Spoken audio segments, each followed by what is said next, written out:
नमस्कार, मी आचल न्यूज अनकटमध्ये आपलं स्वागत. पाहूया त्याच्या ठळक घडामोडी. रामानं मांसाहार केल्याचा पुरावा द्यावा, नितेश राणेंचं जितेंद्र आव्हाडांना आव्हान. काल जे मी बोललो ते ओघात बोललो, वादग्रस्त वक्तव्यानंतर जितेंद्र आव्हाड यांच्याकडून खेद व्यक्त.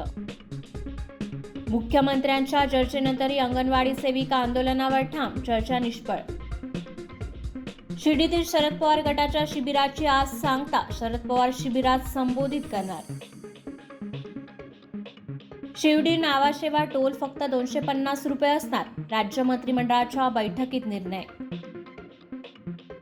कोरोना झाल्यास 5 दिवस होम क्वारंटाईन राहा, कोविड टास्क फोर्सचा नागरिकांना सल्ला. पंतप्रधान मोदींचा 12 जानेवारीला नाशिकमध्ये रोड शो. आंध्र प्रदेशचे मुख्यमंत्री जगन मोहन रेड्डी यांच्या भगिनी वाय शर्मिला यांचा काँग्रेसमध्ये प्रवेश.